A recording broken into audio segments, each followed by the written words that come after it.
kita masuk di bagian yang ketiga ya. Dari seri firman The Best You. Versi terbaik dari dirimu.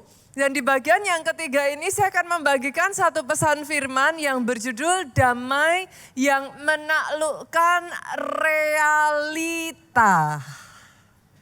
Basically saya akan berbicara tentang inner peace, saudaraku.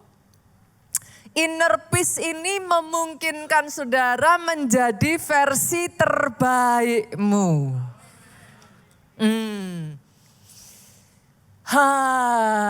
Ini menarik saudara. Karena yang saya maksud dengan damai yang menaklukkan realita, realitanya masalah Pak. Realitanya sedang ada tekanan, sedang ada guncangan, itu realitanya. Tapi di tengah masalah, di tengah tekanan, di tengah guncangan, damai itu memungkinkan saudara, memampukan saudara tetap tenang. Dari ketenangan itu saudara mulai bisa mengambil langkah-langkah saudara jadi benar. Saudara mulai bisa mengambil jalan-jalan yang membawa saudara berkemenangan dari masalah saudara. Jangan sampai saudara dan saya jadi korban cuaca kehidupan ya. Yang namanya kehidupan saudaraku, itu bisa silih berganti begitu cepat Pak. Tidak terduga. Hari ini saudaraku matahari bersinar terang, burung berkicaulah senang, everything seems good gitu. Tapi tiba-tiba bisa hujan. Hujan petir menyambar-nyambar yang tadinya hujan biasa tiba-tiba jadi badai besar. Tidak terduga kita nggak siap. Kapanpun itu saudaraku. Kalau saudara nggak hati-hati, yang ada hidupmu terus-menerus dicekam ketakutan. Itu sebabnya hari ini Bapak Ibu, saya ingin mengajak Bapak Ibu untuk melihat the power of peace. Kuasa dari damai itu di dalam hidupmu. Saya akan landasi dulu ya saudara. Dari satu ayat di Yohanes pasalnya yang ke-20 ayat 19 sampai 21. Boleh saya baca ayat 19, saudara bantu saya baca ayat 20.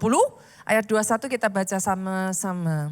Ketika hari sudah malam, pada hari pertama minggu itu berkumpullah murid-murid Yesus di suatu tempat dengan pintu-pintu yang terkunci. Ayat ini dengan jelas ngomong saudaraku. Karena mereka takut kepada orang-orang Yahudi. Pada waktu itu datanglah Yesus dan berdiri di tengah-tengah mereka dan berkata apa? Sama-sama 2, 3. Damai sejahtera bagimu. Ayat 20 yuk. Dan sesudah berkata demikian, ia menunjukkan tangannya dan lambungnya kepada mereka. Murid-murid itu bersuka cita ketika mereka melihat Tuhan. Ayat 21 sama-sama 23. Maka kata Yesus sekali lagi, damai sejahtera bagimu. Sama seperti Bapa mengutus aku, demikian juga sekarang aku mengutus kamu. Ayat yang baru saja saudara baca ini adalah kejadian setelah Yesus bangkit dari kematiannya. Di sana dia langsung mendatangi murid-murid saudaraku. And the first sentence, kalimat pertama yang keluar dari mulut Yesus, peace be unto you. Damai sejahtera bagi kamu. Yesus tahu keadaan murid-muridnya. How desperate they are. Betapa mereka ada di dalam ketakutan. Ayat ini sendiri mengatakan, mereka ketakutan. Yesus tahu bagaimana mereka frustrasi, mereka ada di dalam keputusasaan. Itu sebabnya bukan hanya sekali Yesus mengucapkan perkataan damai itu, Bapak Ibu. Yesus tahu murid-muridnya butuh double dose of peace. Dosisnya double porsi. Saya nggak tahu keadaan saudara hari ini. Tapi kalau ada di sini yang saudara ngomong itu saya pastor. Saya butuh double dose of peace. Hari ini saya perkatakan peace be unto you. Terima dengan iman, saudaraku. Kata peace yang dipakai di sini itu airin, saudara. Airin itu ada di sini yang namanya airin. Kata airin itu bahasa Yunaninya, bahasa Ibraninya shalom. Shalom. Jadi mulai hari ini kalau saudara kasih jabatan tangan kiri kanan dan saudara bilang shalom. Jangan latah ngomong ya. Shalom itu ketika diucapkan orang yang ngomong saudara tangkap dan terima, katakan amin aku terima damai. Itu masuk di dalam hatiku. Sejak hari ini kalau saudara dikatakan shalom. Jangan hanya asal ya. Tapi saudara terima itu dan izinkan damainya bertahta dalam hatimu. Kenapa saudaraku? Karena bahkan saudara orang atlet hebat sekalipun ya saudara. Atlet hebat sekalipun kalau mereka tidak menguasai hatinya, mereka mengizinkan ketakutan, mereka mau udah berlatih bulan-bulan, kalau mereka mengizinkan ketakutan itu mencekam mereka, saudaraku, di dalam dunia sport itu dikenal istilah unforced error. Unforced error itu gini, bukan lawannya hebat enggak. Bukan karena ini pertandingannya sengit itu bukan. Tapi karena mentalnya kena gitu. Mental kena menyebabkan si atlet ini Pak, entah gimana tuh ngelakuin banyak kesalahan-kesalahan bodoh gitu. Saudara pernah ngelihat kadangkala di pertandingan sepak bola ditendang bolanya gol ke gawang sendiri. Nah, bukan karena lawan. Tapi kalau tidak ada ketenangan dan kedamaian itu saudara, unforced error itu terjadi. Itu yang terjadi kepada Saul.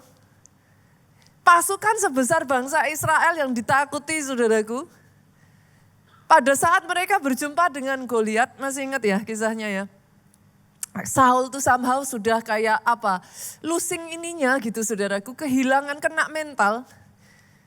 Kehilangan damai sejahtera Pak. Akhirnya apa yang terjadi? Saul dengan bangsa Israel loh Bu. Mereka sembunyi. Terus hidup dalam ketakutan. Beda dengan Daud. Daud punya kedekatan dengan Tuhan. Itu yang memampukan dia tuh mengakses menarik iman tuh. Damai itu berhasil dipertahankan, gak dicuri dari hatinya. Saya gak mengatakan bahwa damai itu yang memenangkan pertandingan loh, bukan loh Bapak Ibu. Kalau mau dibilang bukan damai itu yang memenangkan pertandingan, enggak. Tapi karena ada damai, Daudnya jadi tenang. Karena bisa tenang, dia bisa melihat kelemahan, kesempatan di balik kesempitan. Saking sombongnya Goliat, dia merasa udah menang angin Bapak Ibu. Itu berhari-hari bangsa Israel diintimidasi terus. Goliat itu udah ngerasa menang angin. Dia lupa. Dia buka celah Pak. Di mana celahnya? Dia nggak pakai ketopong. Dia nggak pakai helm tuh. Dahinya terbuka lebar. Yang lain melihat masalah besar, yang lain melihat kesempitannya, Daud melihat ada celah di balik masalah. Dengan tenang dia mempersiapkan strategi. Daud tidak asal ngambil batu loh Bapak Ibu. Kalau dia ketakutan Pak, dari panik dia ngambil batunya salah. Alkitab mencatat dipilih tuh batunya sama dia. Dia pastiin tuh batu-batunya bener. Diumban, kena.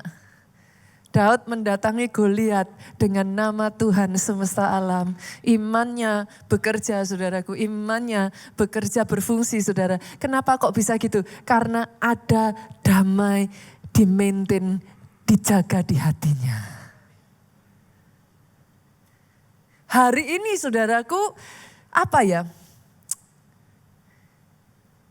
kondisi itu tidak menentu. Even saudara secara global, ini kita tuh in the brink of istilahnya itu ada di dalam shifting yang besar. Mungkin saudara berkata, Pastor, gimana caranya menjaga damai, Pastor? Kalau masalahnya seabrek gitu. Mana bisa gitu. Tapi izinkan hari ini saya mengatakan ini, saudara. Damai itu jangan ditunggu. Damai harus dijemput. Landasannya apa, Pastor? Filipi 4 ayat 7 ngomong gini. Damai sejahtera Allah yang melampaui segala pikiran, bertahta memelihara hati dan pikiranmu dalam Kristus Yesus. Understandingnya gini saudaraku. Sang Raja Damai itu bertahta di dalam hatimu. Jadi di tengah masalah, gelombang, tantangan saudara, jangan nunggu damai datang. Damai harus diusahakan. Hari ini ya Bapak Ibu, saya nggak mau saudara punya pikiran yang salah. Karena ada banyak orang itu nunggu damainya datang. Yohanes 14 ayat 7 ngomong gini, Peace I live with you. Damaiku kutinggalkan bagimu. My peace I give to you. Damaiku kuberikan. Jadi saya tanya, kalau sudah dikasih berarti jadi milik siapa? Katakan milik saya, Pastor. Milik saya. It is yours. Itu sudah milik saudara. Jangan nunggu masalah selesai. Nanti saudara jadi korban cuaca kehidupan itu. Kalau nunggu masalah selesai, damaimu up and down. Bapak Ibu, hari ini saya harus mengatakan yang up and down itu perasaan. Saudara harus bisa membedakan. Amin. Bisa ya? Boleh ya? Jadi yang saudara rasakan naik turun itu, gejolak yang bikin saudara cemas, khawatir, takut, itu perasaan. Tapi Alkitab kan ngomong, orang benar bukan hidup oleh perasaan. Orang benar hidup oleh apa? Iman. Orang benar hidup oleh iman. Jangan biarkan, jangan kasih surat kuasa untuk masalah, keadaan mengobrak-abrik hatimu. Jangan dikasih tuh. Tapi sejak dari hari ini, understanding ini ditangkap ya Bapak Ibu ya. Peace I give to you. It is yours. It is yours. Jadi engkau harus mengusahakan damai itu. Jangan mau kehilangan. Yohanes 16 ayat 22 ngomong gini. Tidak ada seorang pun yang bisa merampas kegembiraan itu daripadaku. Artinya, kalau ada yang memfitnah, saudara ngomongnya apa? Tidak ada yang bisa merampas kebahagiaan itu daripadaku. Kalau ada yang menjelek-jelekkan, kalau ada yang ngata-ngatain, kalau saudara sudah berusaha bekerja keras, tapi masih saja tidak cukup, apa kata saudara? Tidak ada yang bisa merampas kebahagiaan itu dariku. Suami istri bertengkar, kata-katanya menyakitkan. Saudara ngomong apa? Tidak ada. Bahkan tidak engkau suamiku. Tidak engkau anakku. Tidak engkau apa, bahkan sekalipun di gereja sesama pelayan Tuhan. Tidak ada yang bisa merampas kebahagiaanku. It is yours. Itu milikmu. Hari ini ambil saudaraku. Kok bisa saudara memiliki itu semua? Karena sejak engkau terima Yesus sebagai Tuhan dan Juru Selamat, Sang Raja Damai sudah bertahta di hatimu.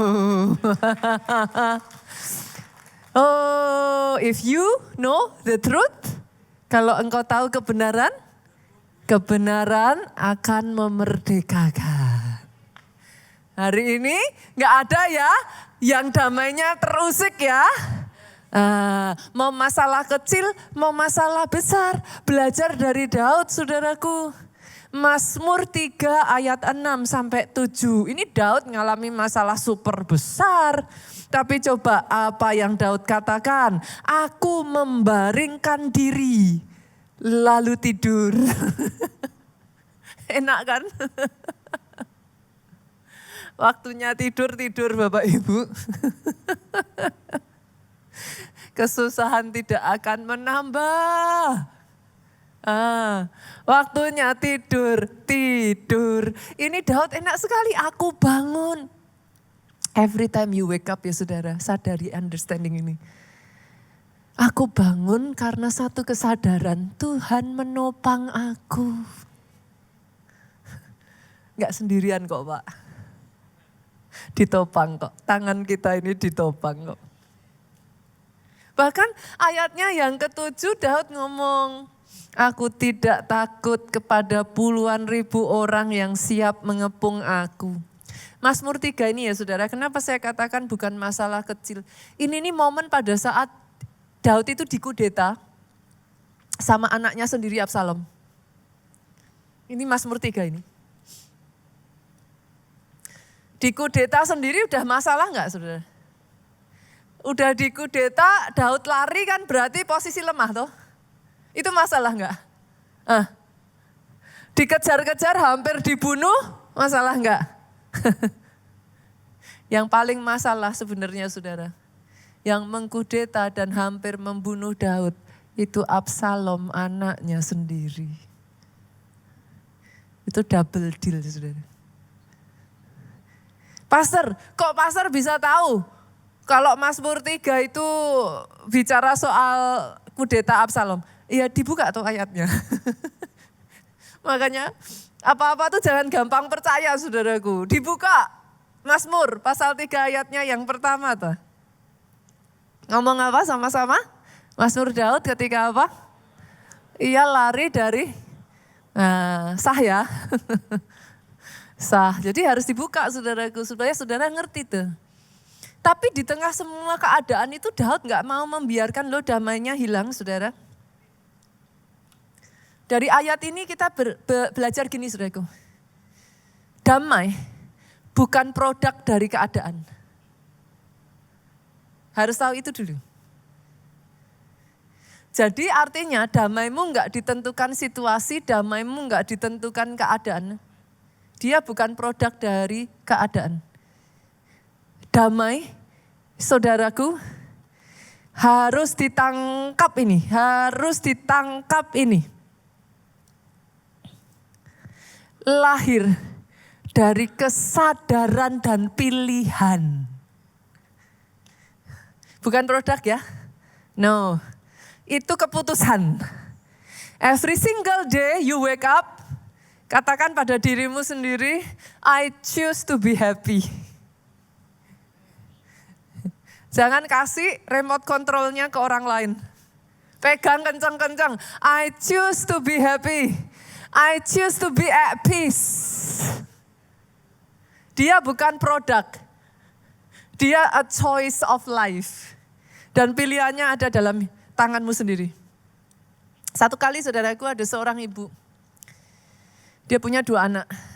Ibu ini dari keluarga sederhana, Bu. Keterbatasan financial. Tapi anaknya sakit kejang, saudaraku, harus dilarikan ke rumah sakit. Satu-satunya yang dimiliki ibu ini cinta Tuhan. Dia cinta firman. Dia suka berdoa.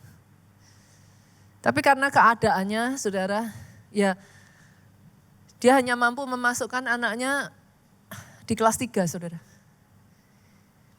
Di tengah, ya namanya kelas 3, saudaraku, setidaknya kayak 5-6 orang dalam satu kamar. Terbatasan yang ada. Di tengah malam itu, saudaraku, dia terbangun, mencucurkan air mata melihat anaknya. Sakitnya anaknya aja udah masalah, Bu. Tapi yang dia pikirkan adalah nanti kalau anaknya sudah sembuh, mau dibayar pakai apa? Pernah saudara ngalami penyakit yang masalahnya bukan hanya sakitnya itu aja saudara udah mendatangkan rasa khawatir. Tapi finansialnya untuk membayar karena saudara tahu ada jenis penyakit tertentu, it takes more than what you have gitu. Malam itu ibu ini hanya meneteskan air mata tetapi dia punya satu yang gak dimiliki banyak orang sekalipun orang Kristen, Pak. Malam itu dia berdoa. Malam itu dia menyembah di dalam hatinya karena ada begitu banyak orang. Dia buka Alkitabnya dan dia stumble upon this verse. Filipi 4 ayat yang ke-7. Damai sejahtera Allah yang melampaui akar pikiran. Menjaga, memelihara hati dan pikiranmu dalam Kristus Yesus. Somehow ayat itu saudaraku mendatangkan damai yang tidak terkatakan. Malam itu dia mencucurkan air mata. Saudara tahu di kelas 3 seperti apa keadaannya, dia tidur dengan terduduk di atas kursi plastik di rumah sakit, saudara. Enggak ada ranjang yang tersedia di sana. Dia tidur dengan seapa adanya. Tapi malam hari itu peperangan sudah dimenangkan. Saudara harus tahu loh, peperangan terbesar itu bukan pada masalahmu, tapi di dalam sini. Menangkan itu dulu. Jangan boro-boro mau menghadapi masalah. Kalau peperangan yang di sini dan di sini belum dimenangkan ya saudara-saudara nggak akan punya kekuatan menghadapi masalah. Menangkan dulu peperangan yang di sini nih. Malam itu Bu Rina ini sudah berhasil mengalahkan masalahnya. Dia menang. Dia menang. Nggak langsung instan. Anaknya nggak langsung sembuh. Butuh waktu Pak, beberapa hari sampai akhirnya semuanya reda. Masalahnya belum selesai, keuangannya belum tercover. Tapi somehow ada cara Tuhan yang ajaib. Tuhan gerakkan orang-orang di sekelilingnya, Tuhan gerakkan teman-teman kelompok selnya. Untuk menabur di dalam kehidupannya. Bapak Ibu Itu sebabnya di gereja ini ya, saya tuh selalu mengajarkan, bahkan saya sendiri mempraktekkan Bapak Ibu. Jadilah orang-orang yang bisa dipakai jadi kepanjangan tangan Tuhan. Amin, dimanapun engkau berada. Saya sendiri saudara, saya selalu menyisihkan dalam 1 bulan. Ada sejumlah uang, bukan masalah jumlahnya saudaraku. Tapi sisihkan, karena itu bicaranya soal hati. Kalau saudara tidak belajar dari yang kecil, nanti besar tambah susah saudara. Trust me. Jangan berpikir setelah uangnya tambah banyak gampang, enggak. Tambah susah. Karena itu masalah hati. Dari yang kecil itu saudaraku sisihkan. Kenapa? Engkau enggak pernah tahu. Engkau dipakai Tuhan untuk menolong orang-orang yang sedang berseru kepada Tuhan. Yes, jadilah orang yang murah hati sebab Tuhanmu murah hati. Malam hari itu saudaraku, peperangan dimenangkan dan sebagai akibatnya Bu Rina ngalami mujizat. Dia keluar bersama anaknya dari rumah sakit itu dengan kemenangan. Sebesar itu loh kuasa damai. Damai itu mendatangkan kekuatan. Damai itu membuat engkau kuat. Itu sebabnya Yesaya ngomong nih. Yesaya ngomong gini, yuk kita buka ya ayatnya. Yesaya pasalnya yang ke 30 ayat 15 saudara. Sebab beginilah firman Tuhan Allah yang Maha Kudus Allah Israel. Dengan bertobat dan tinggal diam kamu akan diselamatkan. Nih saudara, dalam tinggal tenang dan percaya terletak kekuatanmu. Tapi masalahnya ya ini ayat ini juga ngomong, tetapi kamu enggan. Banyak orang memang enggan saudara. Ketenangan, kekuatan, ketenangan dan damai itu ya saudaraku. Dia itu membawa kekuatan dalam hidupmu. Hal itu tuh sebenarnya terjadi kepada Hana saudara. Sebenarnya bukan Tuhan itu enggak dengar doanya Hana. Tapi karena apa saudara? Dia tuh belum memenangkan peperangannya. Dia terus ada di dalam kegelisahan, ketakutan, kecemasan, kesedihan, kepahitan, sakit hati. Kenapa? Karena diserang terus sama Penina tuh. Hatinya enggak tenang gitu. Kayak diburu-buru kapan punya anak, kapan punya anak, kapan punya anak. Pernah ngerasain gitu enggak saudara?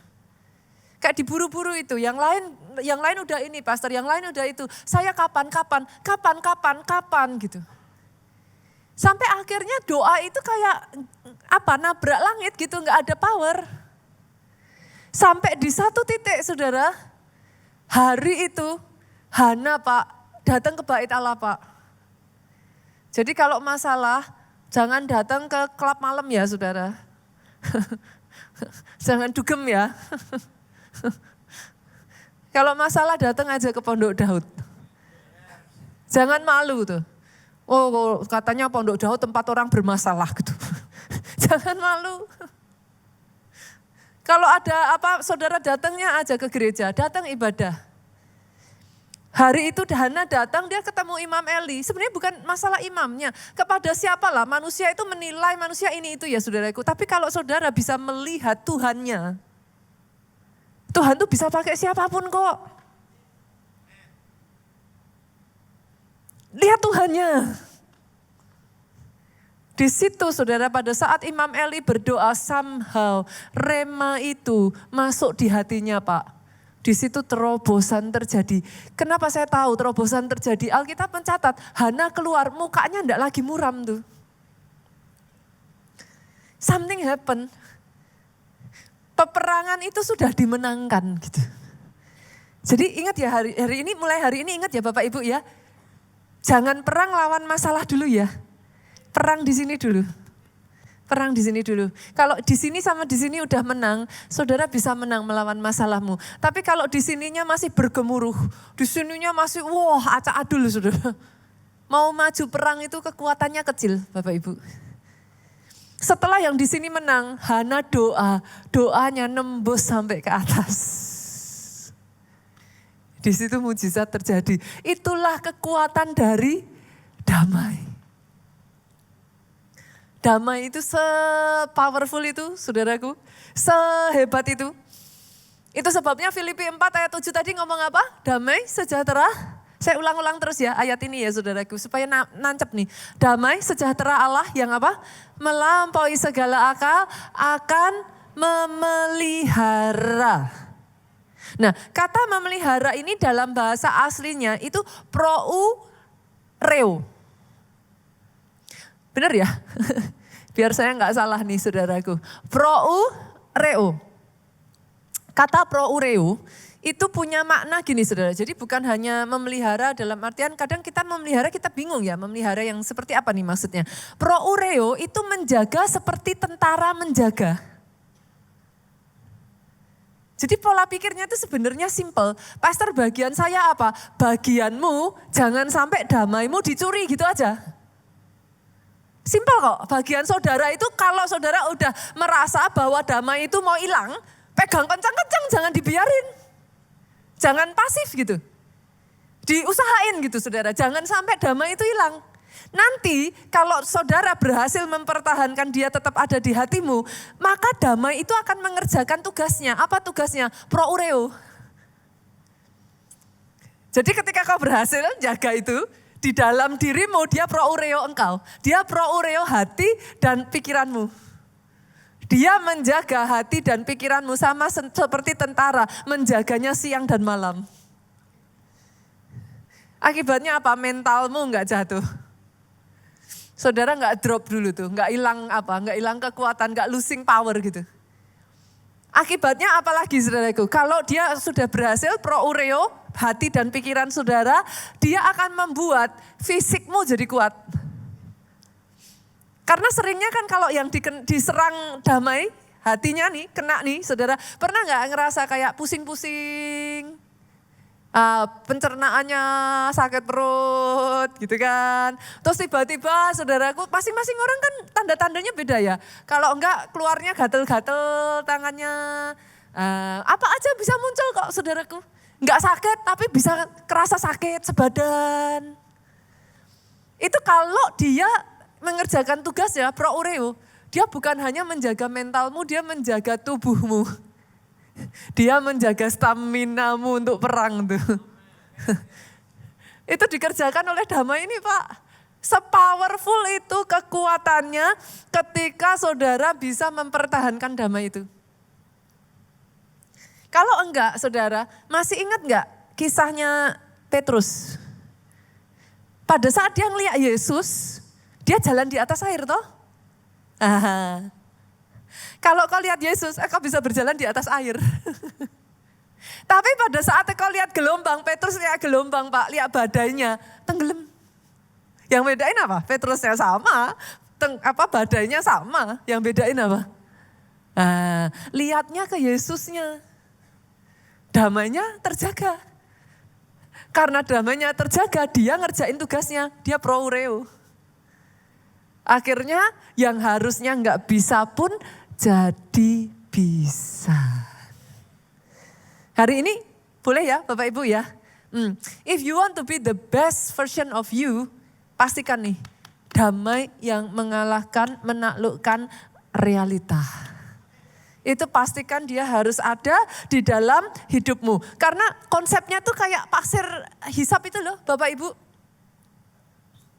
Saudara kalau terjebak pasir hisap, saya nggak tahu ya kemarin berhasil nggak ya dicari. Nah, saudara kalau terjebak pasir hisap, semakin saudara panik, saudara akan semakin kehisap tuh. Masalah juga gitu Pak. Semakin engkau panik, tambah ada salah aja gitu. Langkahnya salah, ininya salah, apanya salah, ngomongnya salah, akhirnya serba salah. Tapi kalau just apa? Maintain aja. Sepowerful itu loh. Itu sebabnya Alkitab tuh ngomong, Mazmur tuh ngomong gini, be still and know that you are God. Mazmur pasalnya yang ke-46 ayat 11, diamlah dan ketahuilah bahwa akulah Allah. Kenapa? Kadang manusia tanpa sadar, Bapak Ibu coba renungkan perkataan saya ini. Banyak orang tanpa sadar, Kita itu ketika ngalami masalah, kita berjuang. Berjuangnya sih nggak salah saudaraku, berjuangnya harus.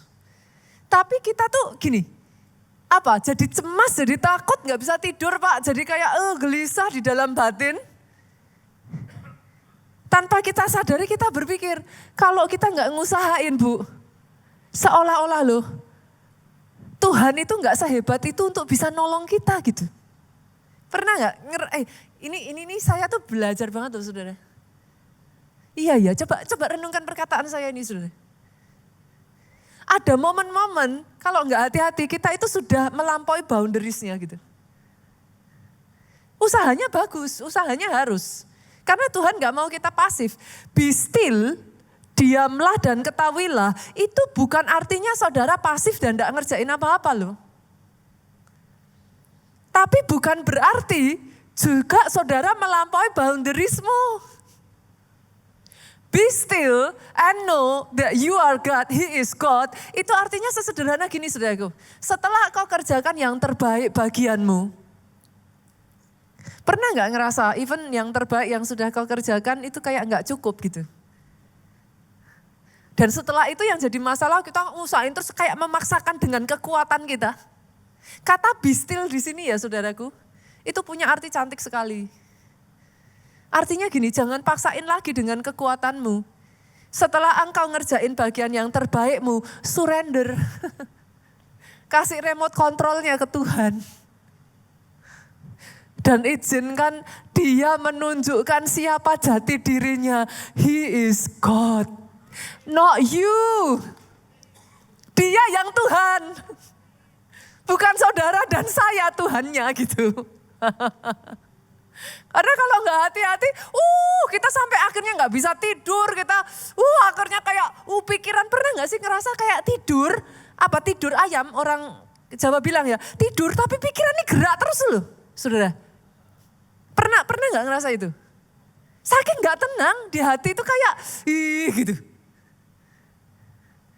Di titik itu saudara harus ngomong loh, be still and know that you are God. Sadari.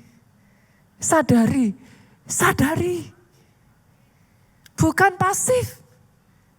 Bukan, kadang banyak orang Kristen tuh suka, yang saya paling jengkel ya saudaraku, ada banyak orang Kristen tuh sering bahkan di atas mimbar ya, saudara harus tahu loh.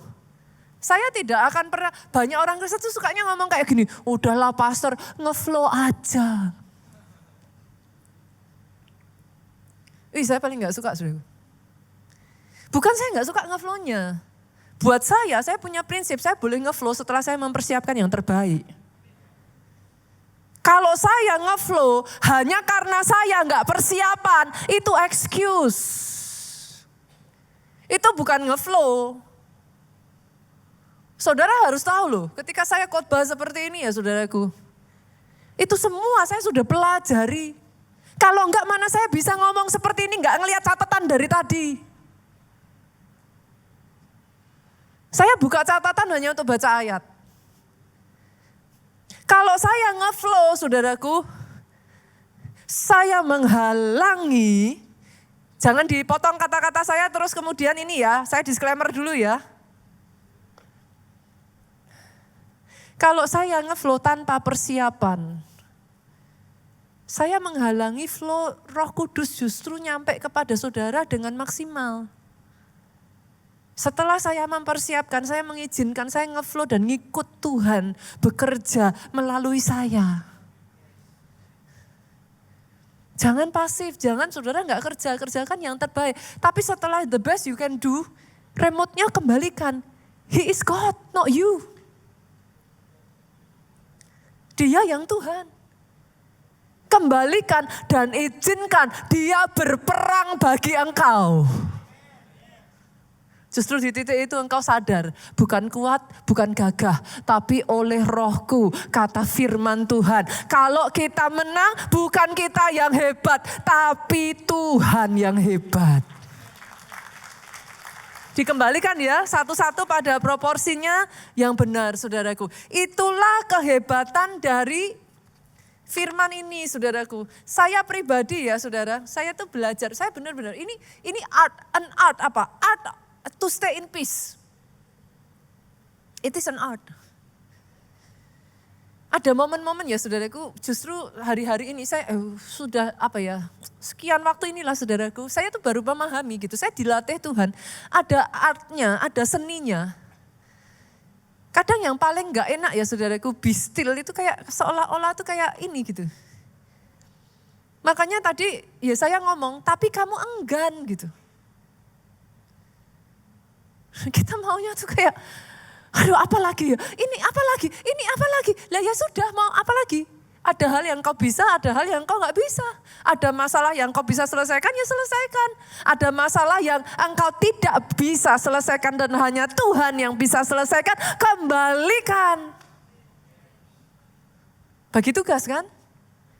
Jangan yang bagianmu kau serahkan sama Tuhan, bagian Tuhan kau ambil. Nah, jangan saudara. Masing-masing pada proporsinya. Dan lihat ini saudaraku, damai datang di saat engkau bisa menolak narasi ketakutan dalam hatimu. Sebaliknya, saudara mengikuti narasi firman. Apa yang dimaksud dengan narasi? Saudara pernah self-talk enggak? Pernah ya? Kayak ngomong terus dulu, apa yang berdengung-dengung di pikiran saudara terus self-talk. Nah narasi itu seperti itu, saya bacakan aja biar saya enggak salah ya saudaraku. Narasi itu cerita yang terus menerus kau dengar di benakmu. Apa? Yang kau dengar terus di benakmu apa? Nah itu menjadi sesuatu yang akhirnya kau percayai. Enggak selalu benar loh, tapi kau percayai. Narasi itu berdengung di telinga hatimu, bukan telinga jasmani aja loh. Telinga hatimu sehingga membentuk cara berpikir. Narasi negatif ini akan membuat saudaraku, narasi ketakutan itu akan membuat engkau berpikir lebih negatif daripada realitanya. Jangan-jangan.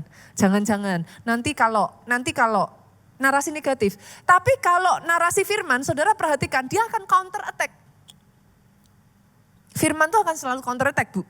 Yesaya 41 ayat 10 ngomong apa? Jangan takut. Sebab aku menyertai engkau. Jangan bimbang. Sebab aku ini Allahmu. Itu counter attack tuh. Mazmur pasal 23 ayat 4. Sekalipun aku berjalan dalam lembah kelam, ku tak takut sebab kau besertaku. Dia akan counter attack terus tuh. Mazmur 27 ayat 1. Tuhan adalah terangku dan keselamatanku, kepada siapa aku harus takut. Makanya penting di counter pakai firman terus saudaraku. Narasinya harus narasi firman. Damai itu muncul dari narasi firman yang diulang-ulang terus di hatimu. Kalau saudara mau mempertahankan damai itu, puter itu narasinya enggak boleh narasi ketakutan. Narasinya narasi firman. Ketika narasi firman itu terus berputar saudaraku, nah ini. Damai itu akan diperkuat oleh Roh Kudus. Efesus 3 ayat 16. Saudara izinkan dari firman itu masuk terus. Aku berdoa supaya ia menurut kekayaan kemuliaannya menguatkan dan meneguhkan kamu oleh rohnya di dalam batinmu. Sejak kau terima Yesus sebagai Tuhan dan Juru Selamat, Roh Kudus tinggal di hatimu. Tubuhmu jadi bait Roh Kudus. Nah, Roh Kudus itu saudaraku punya salah satu fungsi, punya salah satu tugas. Kerjaannya dia menguatkan dan meneguhkan engkau. Tapi oleh firman, harus masuk firman. Nah, jadi izinkan saudaraku, libatkan Roh Kudus lebih lagi dalam hidupmu. Saya tutup dengan ini ya saudara, buka yuk Filipi 4, ayatnya yang ke-6 sampai ayatnya yang ke-9. Saya akan menunjukkan kepada saudara gimana cara kerjanya. Ini praktis aja supaya saudara tahu pada saat engkau khawatir. Filipi 4 ayat yang ke-6, apa yang harus engkau lakukan? Lihat ini. Janganlah hendaknya kamu khawatir tentang apapun juga. Jadi firman itu ternyata nyuruh kita gak boleh khawatir saudara. Lah siapa orangnya sih yang gak pernah khawatir? Di sini ada yang gak pernah khawatir, angkat tangan? Saya juga gak angkat tangan. Karena semua orang khawatir. Lah pastor, tapi firman ngomong gak boleh khawatir. Nah terus gimana? Nah pada saat kamu khawatir, lihat ini saudara, ini diajarin. Nyatakanlah dalam segala hal yang membuat khawatir, manusia itu sering khawatir karena punya keinginan. Keinginannya gak tercapai, jadinya khawatir. Nah disuruh sama Tuhan, kepengen apa toh? Nyatakanlah segala hal keinginanmu itu kepada Allah dalam doa dan permohonan dengan ucapan syukur. Jadi kalau kau khawatir, yang kau khawatirin apa? Aduh pastor harusnya tuh gini, tapi ini enggak gini. Nah disuruh sama Tuhan nyatain, ngomong dalam doamu. Apapun semuanya, segala hal. Dengan ucapan syukur. Nah ucapan syukur ini dia add flavor, maksudnya gimana? Sama-sama ngomong yang saudara inginkan itu, jangan dengan komplain. Tapi terima kasih Tuhan.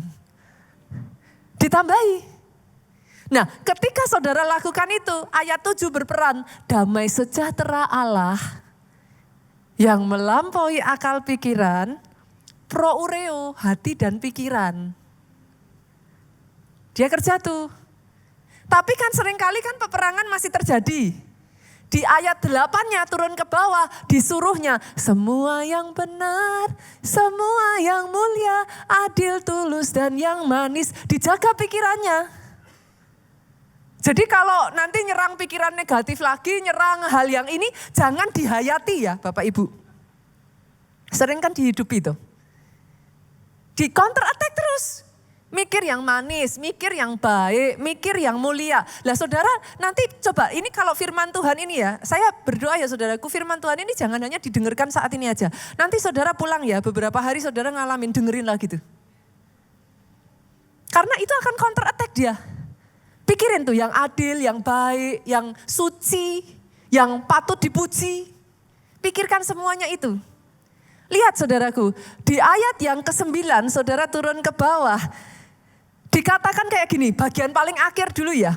Allah sumber damai sejahtera akan menyertai kamu. Goalnya kita kan di situ. Jadi supaya damainya itu gak hilang kan. Allah sumber damai menyertai lah. Kalau Allah sumber damai menyertai kan berarti damainya di dalam toh.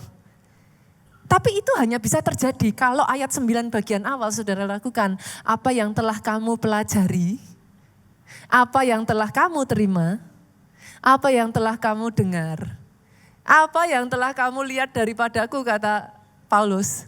Lakukan itu. Maksudnya gimana? Be the doer of the word. Jadi pelaku firman, jangan hanya jadi pendengar firman. Semua yang hari ini saudara dapetin ini, saya kasih sebagai bekal liburan ya. Ini udah mau liburan toh? Ada sebagian yang mungkin biasanya ada ART, sekarang gak ada ART. Ada yang nanti di dalam perjalanan mau holiday, pikirnya happy-happy, tapi ada yang bertengkar lah, ada yang inilah, ada yang itulah. Saya kasih bekal dulu. Holiday lah dalam damai. Oke, buat saudara yang gak bisa kemana-mana, holiday-nya staycation di rumah, tetap damai. Jangan nanti lihat orang lain statusnya pergi ke sini, pergi ke sana, damainya hilang.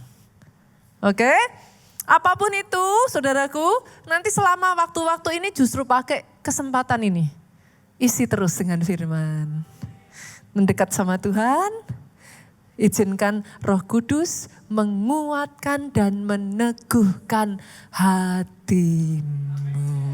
Kita tutup, bangkit berdiri saudara. Pernah dengar lagu ini enggak saudara? Kalau ku cari damai, di mana? Hanya ku dapat dalam Yesus. Kalau ku cari ketenangan hanya ku temui di dalam Yesus. Tak satu pun dapat menghiburku. Mungkin itu yang kau rasakan. Yes. Hanya Yesus. jawaban hidupku. Bersama Dia, bersama Dia, hatiku tenang, walau dalam lembah kekelaman. Bersama Dia, hatiku damai, walau hidup penuh tantangan, tak satu pun dapat menghiburku, tak seorang pun dapat menolongku. Hanya Yesus, jawaban hidupku. Hari ini ambil keputusan Bapak Ibu. Firman ini simpel kok, mengingatkan saudara. The inner peace itu memungkinkan engkau menjadi yang terbaik. The best version of you. The inner peace within bukan produk dari masalah dan keadaan. Dia pilihan yang diambil dari setiap harinya. The inner peace with you itu muncul dari narasi firman. Terus narasi itu diperkatakan di dalam benakmu. Bukan dari narasi ketakutan. And the inner peace itu dikuatkan saudaraku dan diteguhkan oleh Roh Kudus yang tinggal di dalam kehidupanmu. Izinkan firman ini berbicara dan kita mengambil keputusan, yes Tuhan, hari ini aku tidak mau kehilangan damaiku. Apapun tidak akan kuizinkan mengambil kebahagiaanku. Hari ini aku tahu bahwa damai itu sudah diberikan. Peace I live with you, my peace I give to you. Cukup kau terima, kau pertahankan karena itu milikmu. Jangan izinkan siapapun dan apapun dan keadaan apapun mengambil damaimu. Bapak firmanmu selesai disampaikan, Roh Kudus engkau terus kerjakan di dalam kehidupan anak-anakmu.